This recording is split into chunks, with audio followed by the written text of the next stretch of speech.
Ang isang Kristiyano, nagpapakaseryoso sa kanyang buhay Kristiyano, alam ng Diyos yan.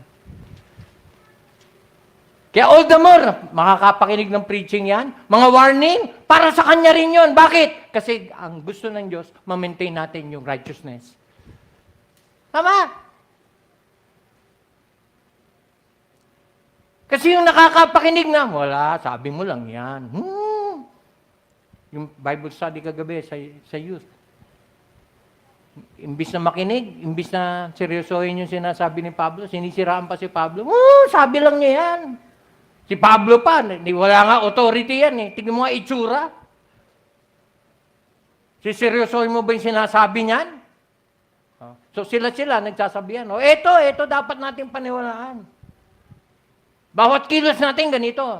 They commend themselves among themselves. They compare themselves among themselves.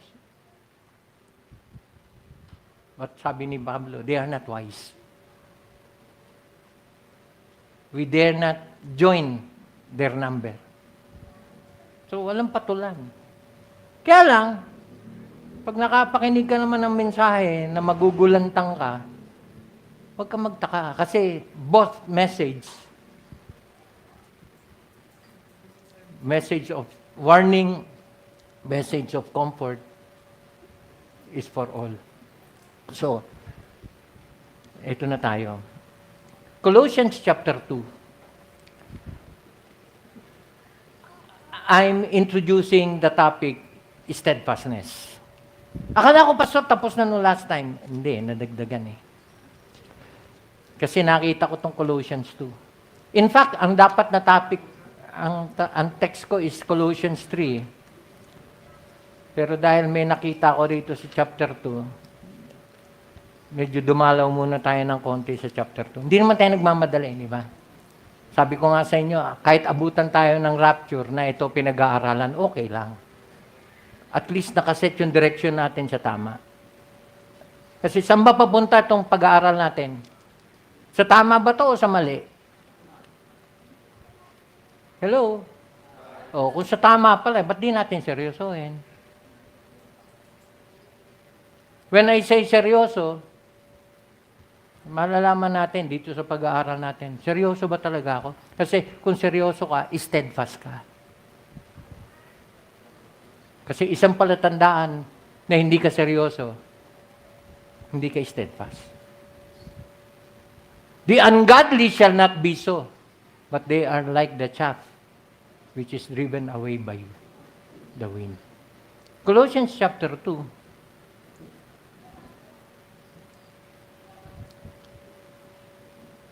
Beginning in verse 1,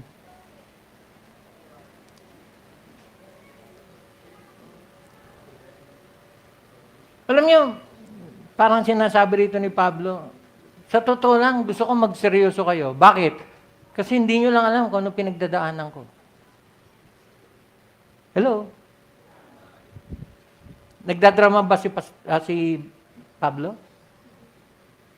Kung alam nyo lang, parang sinasabi niya, kasi I would that you knew what great conflict I have for you. Ba't ko pinagdadaanan to? Dahil sa inyo. Nanunumbat ba si Pablo? Hindi naman. Kaya may ginigising siya rito. May ginigising siya rito.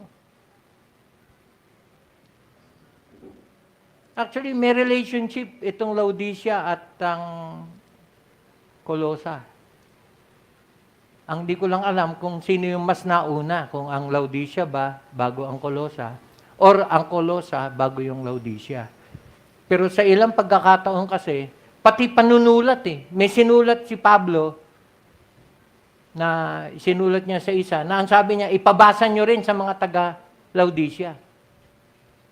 Hindi ako nagkakamali, sa Corinto yata yun. But anyway, for many I have not seen my face in the flesh. So sinasabi niya ito, sinusulat niya ito, lalo na doon sa mga bago na hindi nakakakilala sa akin, sabi niya. Yung hindi ko pa na-meet, hindi dahil sa, hindi pa siya nakapunta ron, nakapunta na siya sa maraming pagkakataon. Kaya lang, may mga bagong dagdag na hindi Hindi na niya, wala na eh. Hindi, isang bar na lang. So sinusulat ko to sa inyo para malaman nyo. Na para makarating ito sa inyo, ang dami kong dinaanan, ang dami kong pinagdaanan, ang dami kong naranasan. Yung word na great conflict. And by the way, pag narinig nyo yung salitang conflict, what comes to your mind?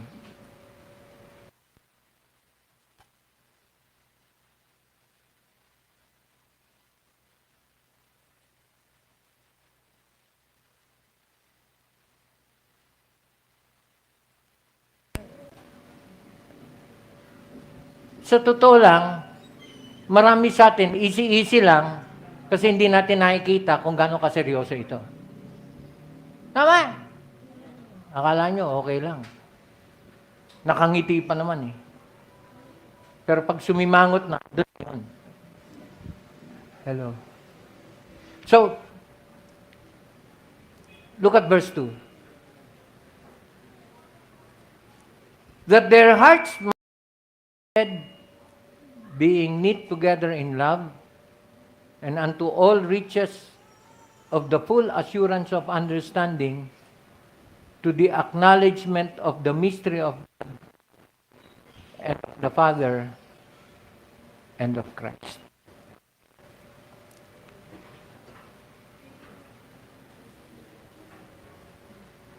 So why is the Word of God being given? It's being given that we might be comforted and to be knit together in love. Ang ganda ng word. The preaching is meant to comfort us. Kasi the Christian life is not just a conflict. Oo, may conflict. It is not a playground. The Christian life is not a playground where there is merry-go-round. Kundi the Christian life is a battleground. Pero at the same time, hindi naman kailangan puro hinagpis. The reason why we are hearing the preaching of God's Word is for us to be comforted, to be knit together in love, unto all riches of the full assurance of understanding. Alam niyo kung ano yung kayamanan natin? Yung maintindihan natin ng lubos ang katotohanan ng salita ng Diyos. Yun palang mayaman na tayo.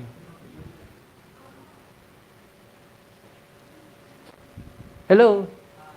Gusto niyo malaman kung ano kayo kayaman? Hello? Bigyan ko kayo ng halimbawa. Gusto niyo malaman kung gaano kayo kayaman? Tignan niyo yung laman ng notes niyo. Kasi yung natutunan niyo dyan, kayamanan na hindi mapapalitan, hindi lilipas, hindi nakaw.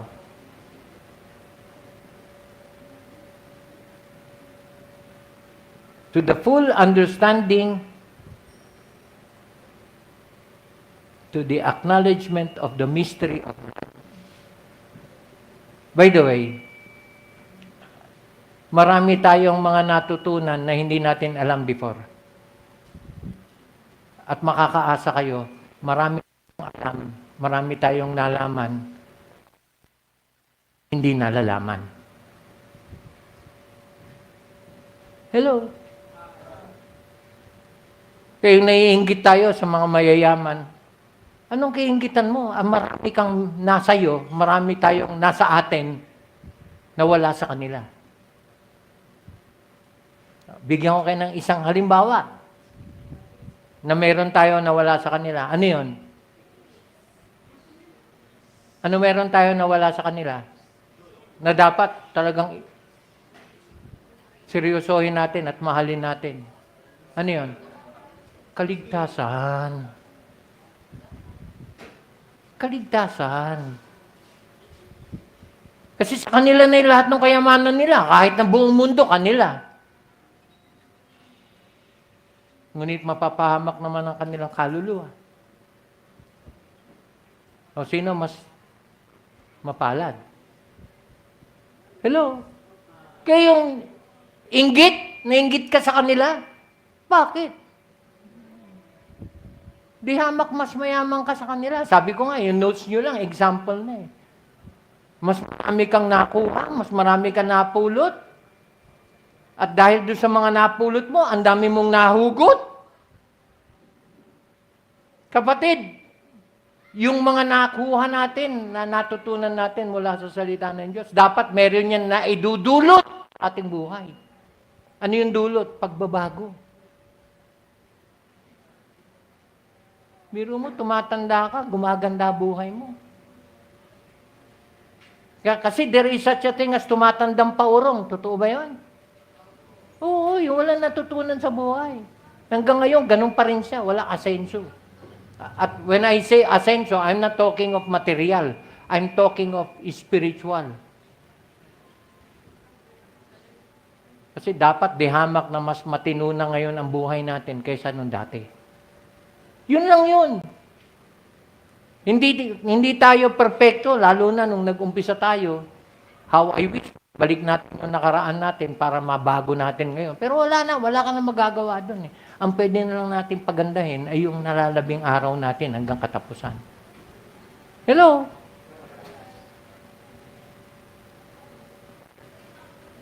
Kaya yung pangit, manatili kang pangit habang panahon, nasa sa'yo yun. Kasi pwedeng gumanda. Pagandahin mo lang yung ngiti mo, magbabago itsura mo eh. Kasi alam niyo ba kung sino yung pinakamapangit na tao sa mundo? Yung taong hindi marunong ngumiti. At sino yung taong hindi marunong ngumiti? Yung walang kapayapaan. Kasi kung may kapayapaan ka, magkakaroon ka ng ngiti. Hello? Tignan mo yung katabi mo. Huwag ka na mag-comment. Hindi ko sinabi mag-comment ka. Sabi ko, tignan mo lang. Bakit, Pastor, pinatignan mo? Para maging conscious siya, ano ba itsura niya? Kasi alam nyo, sa totoo lang, sabi ko nga kanina, ang isang tao na masunurin sa Diyos, hindi lang siya magiging blessed. Magiging blessing din siya. Paano malaman sa taong blessed? Hindi ba? Yung matignan ka ng tao na nakapaligid sa'yo, na nakangiti ka, nabe-bless na rin sila. Tama ba? Ito. Tingnan nyo. To the acknowledgement of the mystery of God. Mystery of God. Ibig sabihin, may mga sikreto ang Diyos na nalalaman at pinapaalam sa atin. Ganon tayo ka-blessed. John chapter 15, hindi ko kayo tinawag na alipin. Bakit? Sapagkat walang alipin ang nalalaman ang ginagawa ng kanyang amo. Pero sinabi ko sa inyo kung ano yung sinabi sa akin ng aking ama. Take note. Maraming mystery, maraming sikreto ang ipinaalam sa atin ng ating Panginoon. Ang dami. Alam niyo ba yung kaligtasan is a mystery? Particular sa anghel, hindi nila alam ang about salvation. Yun yung palagi nilang tinitignan eh. Yun yung ini-isyoso nila palagi pag kami Kristiyano na nabe-bless. Ano ba yun? Ba't siya nabe-bless? Hindi na maintindihan yun. Hindi na maintindihan yun. Kasi walang ganong aksyon ng Diyos sa mga anghel. Hindi kailangan ng anghel ang blessing eh. Specific yung kanilang role. Maglingkod sa mga tagapagmana ng kaligtasan. Yun yung nakaka-intriga sa mga anghel. Ano yung kaligtasan?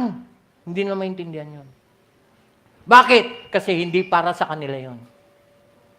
Walang anghel ang maliligtas. Yung mga anghel na sumunod kay Satanas, kasama na sila habang panahon doon. Magpakailanman. Pero yung mga anghel na nanatili sa Panginoon, hindi nila kailangan ng kaligtasan. Sino lang ang binigyan ng kaligtasan? Ang taong nilalang. Tayo. At sa mga nakatikim at nakaranas ng kaligtasan, Yun yung isang misteryo na ating nalaman. So, tanong, alam mo ba na ligtas ka? Yun. Pastor, pwede ba malaman yun? Ano ba kayo? John 3:16. Whosoever believeth in Him should not perish, but have everlasting life. He that hath the Son hath life, and he that hath not the Son of God hath not life. So natutunan natin ang misteryo ng Diyos. At dahil natutunan natin ang misteryo ng Diyos, sapat na ang Diyos. Sapat na si Kristo sa atin. Si Kristo lang, sapat na. Why? Kasi tignan nyo, verse 3. Natapos yung verse 2, kay Christ. At dahil kay Christ, in whom are hid all the treasures of the wisdom and knowledge. Kaya, the fear of the Lord is the beginning of wisdom. Kaya ang isang Kristiyano, hindi siya full. Hindi siya full. Bakit? Kung nakakilala ka sa Panginoon at nasa iyo ang Panginoon. Kay Kristo nakatago. Actually, the word hid. Kumbaga sa safe deposit box, sa Kanya nakatago yung mahalagang treasure. Ano yung treasure? The wisdom and knowledge of God. Very interesting is the word treasure. Alam niyo ba yung word na treasure? The Greek word na ginamit sa treasure is the word thesaurus. Oh. Uy, yung iba, yung nanlaki mata. Talaga? Treasure. What is thesaurus? The treasury of word meanings. Pag binasa mo ang thesaurus, higit yan sa dictionary. Bakit? Kasi sa thesaurus, makikita mo doon yung synonyms. Hindi lang yung meaning. Makikita mo yung synonyms, antonyms. Hello? Pag may thesaurus ka, walang salita na hindi mo naintindihan. Ganong kakawise. Tama? So, ngayon, binigyan ko kayo ng tip. Pag may tinignan kang word at gusto mo matutunan yung meaning niya, wag mo lang tignan sa dictionary, tignan mo siya sa thesaurus. Bakit? Kasi mas ma-appreciate mo ang isang word pag nakita mo yung opposite ng word. Tama? Oh, eto. May binanggit kang pangalan ng babae. Tanong, uy, bago sa akin yung pangalan na yan, hindi ko pa namimit yan. Maganda siya? Kung medyo hindi ka galit doon sa tao, sasabihin mo, uy, maputi yun. Matangkad. Gumagamit ka ng mga equivalent words para maipakita mo yung appreciation doon sa tao. Pero kung galit ka, ay, hindi na nga maganda pa, pangit pa ugali. Anong ibig ko sabihin? I'm using the word thesaurus. Kasi, yun yung pagkakaiba ng understanding sa wisdom. Understanding is for you to know the meaning of something. Wisdom is for you to see the beauty of something. Ganun ang isang Kristiyano. Kaya ang isang Kristiyano, bagamat may problema tayo, hindi tayo nabubulagsak sa problema. Bakit? Kasi nakikita natin sa kabila ng problema, maraming magagandang bagay na nakapaloob pa. Yun yung mystery. Na Kristiyano lang ang nakakakita, pag hindi ka Kristiyano, hindi mo nakikita yun. Kaya hindi mo na-appreciate. Kaya Kristiyano lang ang sumusunod sa kalooban ng Ama na nagpapasalamat. Right? Kasi we have known the mystery of Christ. Kung kaya nga't maraming bagay sa buhay na bagamat hindi obvious, pero nakukuha nating pasalamatan. Lord, thank you. Kahit hindi mo binigay, salamat, Panginoon. Kasi kahit paano, hindi ka tumitigil sa pag-iingat sa akin. Hello? Tingnan nyo, ano connection nito sa pag-aaral natin? Steadfastness. Kasi kung meron tayong ganong kaalaman, hindi ka matitinag. Tama? Kahit ano pa ang dumating. Tama? O, tignan mo yung katabi mo. Dito. Wala ko sinabi, ha? Alam niyo kung bakit? Kasi sometimes, nasa itsura natin kung ano yung nasa loob natin. Tama? May isang tao, kahit hindi mo naririnig kung ano yung pinagdadaanan niya, alam mo, may pinagdadaanan siya mabigat. Without saying anything. Tama? Sino yung steadfast? Yan. Nakita na natin, yung dalawang nabasa natin. Matthew 7, Psalm chapter 1. Nakita na natin. At napakalaki ng role ng pagiging obedient. Kasi sino lang yung magiging obedient? Yung mga anak ng Diyos. Kasi kung hanggang sa ngayon, ang buhay mo hindi nababago, ando ka pa rin sa dati mong ginagawa, magtanong ka na, anak ba ako ng Diyos? Hindi tayo nagiging anak ng Diyos sa pagsunod natin sa Panginoon. Hindi. Kung tunay tayong anak ng Diyos, susunod tayo. May pagkakaiba ba yung dalawa? Malaki. Eto na. And this I say, lest any man should beguile you with enticing words. Bakit natin naririnig ito? Kasi we are in the last days. At marami ang manliling lang sa mga tao na nasa pananampalataya. When I say manlilin lang, nasa pananampalataya ka na, pero bibigyan pa ng question yung paniniwala mo. Sasabihin, totoo ba? Alam mo na ba ito? Tapos i-introduce sa iyo mga panibagong paniniwala na never mong narinig before. Ganun ba? Hindi ko alam yun. It is as if you did not know. Pero ito ang totoo. Hindi yun yung katotohanan. Yun ay kasinungalingan. Verse 4. Lest any man should beguile you. And you know the word beguile? The word beguile is paralogizomai. Which means to deceive by subtle reasoning, to conclude the conclusion drawn and evidence assumed may seem conclusive in themselves, but are false and contrary to the gospel. Kaya pagka meron ka narinig na doktrina na medyo kontra dun sa dati mong pinaniniwalaan, na dati mong natutunan, na bago sa pandinig mo, wag mong hangaan, wow, ang lalim, ang lawak. Kung hindi yun maibabangga sa salita ng Diyos at walang suporta ang salita ng Diyos, wag mong paniwalaan. Bakit? Kasi ang daming ganyan ngayon. Verse 5, for though I be absent in the flesh, yet am I with you in the spirit, joying and beholding your order. And underline the word, and the steadfastness of your faith in Christ. Kaya whether present or absent, hindi ako humihiwalay sa inyo. Kasama nyo ako na binabantayan ko ang inyong katatagan ng pananampalataya sa Panginoon.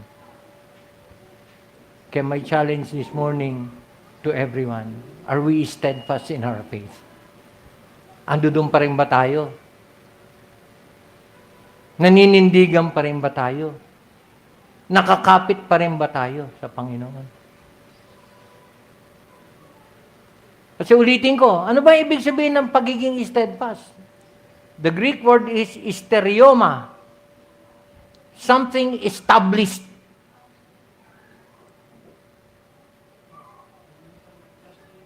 Alam niyo, kung matatag yung pinangahawakan mo, hindi ka matitinag. Meron nga ba tayong pinangahawakan? Baka para tayong karinderyang bukas sa anumang gusto kumain. So, The Greek word means to be constant, resolutely or dutifully firm, unwavering. Hindi ka natatangay ng kahit anong hangin ng doktrina.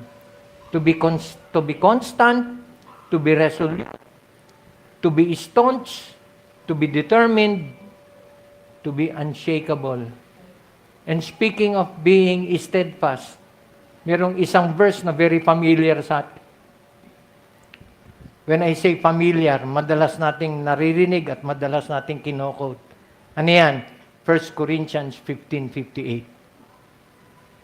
Therefore, my beloved brethren, be ye steadfast, unmovable, always abounding in the work of the Lord. For as much as you know that your labor is not in vain in the Lord. What? Sakto ba? Sakto. Ang gandang iduktong, di ba? Kung merong verse na swak, tagal ko nang alam yung pastor yung nga At dahil ang pinag-aaralan natin, sino yung makakatagal hanggang katapusan? Sino? Yung steadfast. Hindi ka steadfast in yourself. Matatag ka sa sarili. No, naging matatag ka dahil sa pananampalataya mo sa Panginoon. Kaya huwag niyong kalilimutan yung Colossians 2:5. Our life is in order, nasa tamang ayos, because of our steadfastness in the faith in Christ Jesus.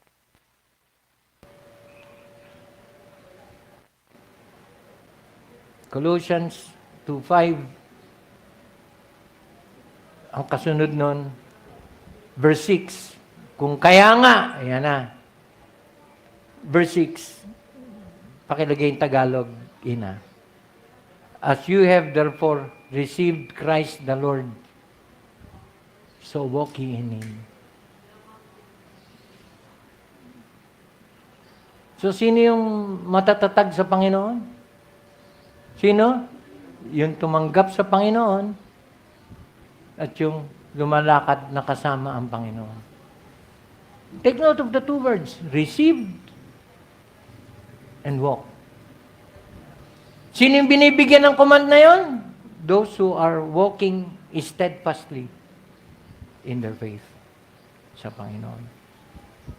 Kasi kung gagawin natin yon, tignan nyo, look at verse 7. Rooted and built up in Him and established in the faith. What comes to your mind? Dito sa verse 7, what comes to your mind? Psalm chapter 1, 1-6, and Matthew 7, 24-31. Tama! Rooted! Naalala niyo yung tree planted by the rivers of water? Built up. Matthew 7 was built upon a rock. Established in the faith. Ano ba yung pinatitibay pag ang isang taong na kay Kristo ay malapit sa Panginoon at nakakapit sa Panginoon? Ano tumitibay sa atin? Ano? Yung pananampalataya natin. As a result, ano tayo nagiging? Nagiging steadfast tayo. So steadfastness is not a requirement. It is a result of our firm belief in Christ.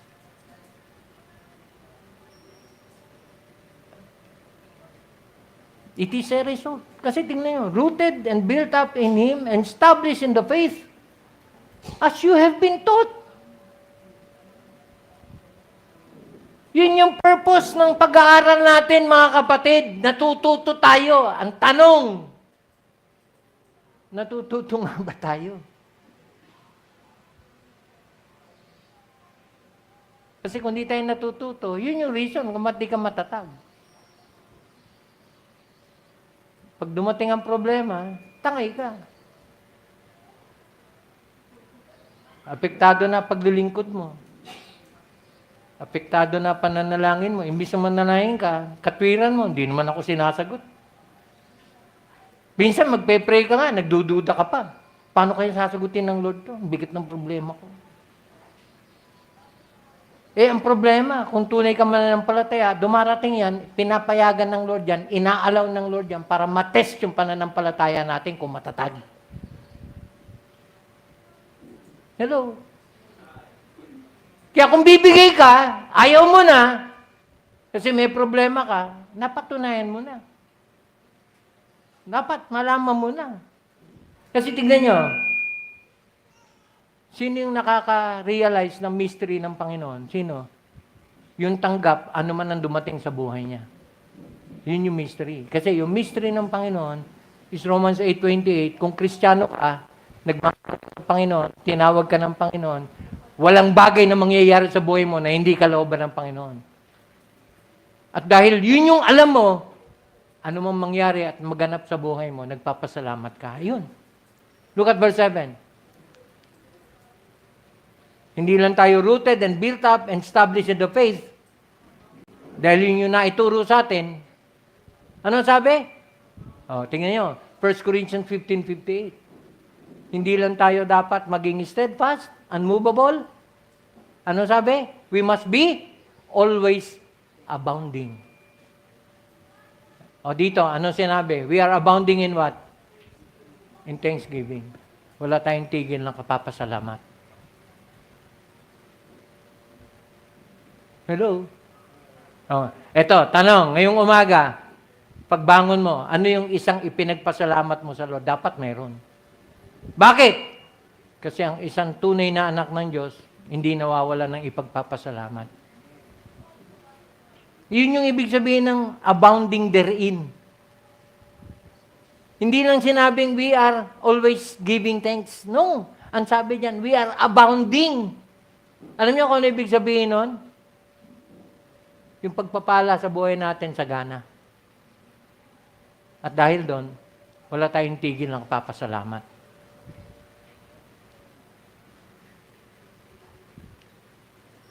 Alam niyo yung ating paglilingkod sa Lord? Dapat resulta ito ng ating pagpapasalamat sa Lord. Kasi hindi ka magsisimba ng masama loob. Kaya madalas kong tinatanong, are you happy this morning? You know the reason? Kasi walang reason para tayo maging unhappy. The mere fact na nakapagsimba ka, ibig sabihin nakabangon ka. The mere fact na nakabangon ka, ibig sabihin nakadilat ka. Humihinga ka pa. Purihin ng Diyos, buhay pa ako. Alam niyo, lalo na sa akin, bawat gising is a blessing. Bakit? Kasi prayer ko, kung kukunin ako ng Lord, hindi na ako dapat magising. Kaya every time magigising ako, praise God, Lord, another day. Hello? Sasabihin nyo na naman, gadrama si Pastor. Hindi drama yun. Illustration yun, I'm expressing an emotion. Every gising is a blessing. At kung ganun ang tingin natin sa buhay, maapektuhan ba yung mukha natin? Hello? Kaya ako nagpagupit eh. Kasi alam ko, pagkakailangan ko na magpagupit, pag mukha na ako miserable. Kasi matigas ang ulo ng buhok ko eh. Pag sinusuklay ko na, imbis na bumaba siya, nakaganon pa rin siya. Panahon na. Huwag mo akong titigasan dyan kasi may araw ka rin. So pag sinabi ko kay Carol, papagupit na ako. Lalo na yung kilay mo, pabawasan mo. Kasi magulo tong kilay na to eh. Noong una, medyo parang pogi pa yan eh. Pero nagsimula na siya magputian. Obvious pagkakalat eh. Hindi naman pwedeng palagi suklayin. Alam niyo, verse 7 is reason for us. Bakit tayo dapat maging thankful? Kasi we have been steadfast in the faith. Bakit tayo naging steadfast in the faith? Because we are in Christ. Amen?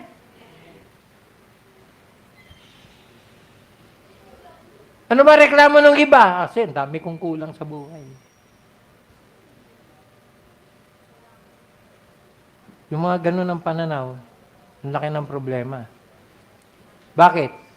Kasi sa totoo lang, kung Kristiyano ka, si Kristo lang, sapat na. Tama ba? In fact, itong sinasabi ko ngayon, Kristiyano lang ang makaka-appreciate. Kung hindi ka Kristiyano, hindi mo alam kung ano ibig sabihin. Kristo lang, sapat na.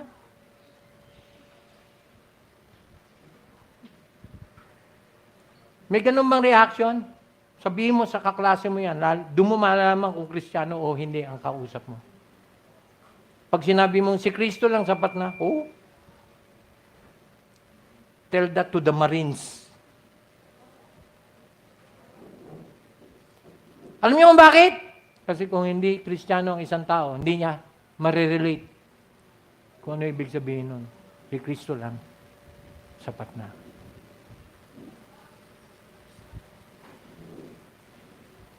Kasi kung si Kristo lang sapat na, kapatid, walang dahilan para maging mabigat ang buhay mo.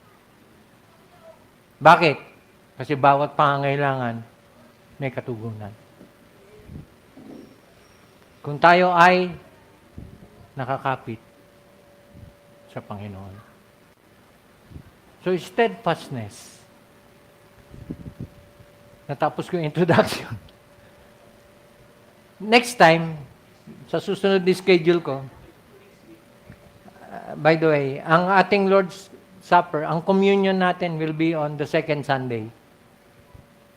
Second Sunday, kasi dahil ako ngayon, iba next Sunday, alam niyo na ako sino. next ako, doon tayo magkakaroon ng communion. And I will explain, ano ba ibig sabihin ng steadfastness? Iisa-isahin ko yung word na steadfast. S-T-E-A-D-F-A-S-T. Bigyan ko kayo assignment. Lagyan nyo ng word yung bawat letter. Tignan nyo kung tama. Ay, Ina. Huwag mo ipapakita, kinunan yan eh. Hindi, subukan lang natin kung may idea kayo. Kasi pag nalagyan nyo, nakuha nyo yung tamang word, kasi yun yung ibig sabihin ng steadfast. As mentioned in the Bible. So, S-T-E-A-D-F-A-S-T. Yun pala ibig sabihin nun. Kaya magkakaroon ng kahulugan sa atin yung bawat verse na binanggit yung word. Okay. Kaya, he that endureth to the end, the same shall be saved. Alam niyo bakit? Kasi bago bumalik ang Panginoon, yung mga mawawala sa pananampalataya, alam mo na. Kasi mangyayari ba yun? Yes. Kasi yung tunay na Christian will be steadfast. Kasi, huwag niyong kalilimutan si Mrs. Lot was not steadfast. Hindi siya naligtas eh. Ilang kembot na lang sa kalahatian na siya eh. Bakit siya hindi naligtas? May kulang? In the first place, hindi siya talaga ligtas to begin with. Hindi lang kulang, wala. And that should serve as a warning to all of us. Amen? Tayo manalangin. Mapagpalang Diyos, mga Panginoon sa lahat.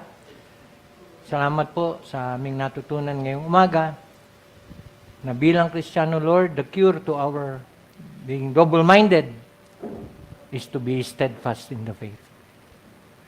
Salamat sa mga talata, salamat sa pangunguna ng Banal na Espiritu at na intindihan namin, Panginoon, ang mga bagay-bagay na nasambit mula sa inyong salita. Mga kahulugan ng mga pananalita na binitawan ni Pablo, kung paano ito nakadugtong at nakatugma sa aming pananampalataya. Niling ko po, nawa ang mga natutunan namin sa umagang ito ang siyang maging bahagi ng aming buhay sa ikatatatag at ikatitibay ng aming pananampalataya. Salamat po sa bawat isang nandito. Salamat sa mga nakapakinig.